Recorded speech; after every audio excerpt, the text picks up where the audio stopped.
ডাকসুর পক্ষ থেকে আমি অক্সফোর্ড, ক্যামব্রিজ, ইউসিএল সহ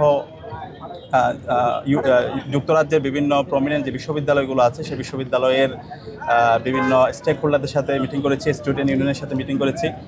একই সাথে Bangladesh community, Bangladesh diaspora committee যারা সদস্য আছে তাদের সাথে কথা বলেছি। তো দুই দেশের মধ্যে কিভাবে বিভিন্ন ধরনের এক্সচেঞ্জ প্রোগ্রামগুলো আরও বাড়ানো যায়, স্কলারশিপ ফ্যাসিলিটিস বাড়ানো যায়।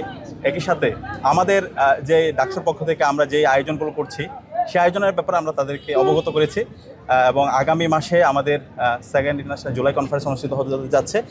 সেই কনফারেন্সও আমরা অক্সফোর্ড ইউনিয়নের যে প্রেসিডেন্ট থেকে শুরু করে তাদের টিমকে আমরা ইনভাইট করেছি এবং তারা আমাদের সাথে সংযুক্ত হওয়ার ব্যাপারে আশা ব্যক্ত করেছেন।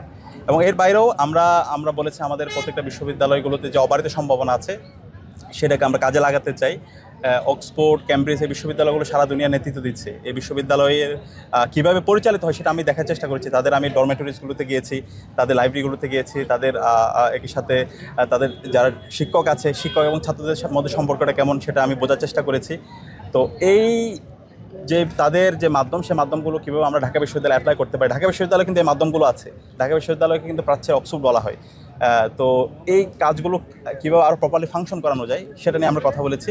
এবং একই সাথে আমাদের বিশ্ববিদ্যালয়ের যে অধিকতর উন্নয়ন প্রকল্প 2841 কোটি টাকার যে প্রকল্প, সেই প্রকল্পের আওতায় আপনারা জানেন বিশ্ববিদ্যালয়ের ছাত্রদের জন্য মোট 5টা হল, ছাত্রীদের জন্য মোট 5টা হল, 10টা হল নির্মাণ হবে।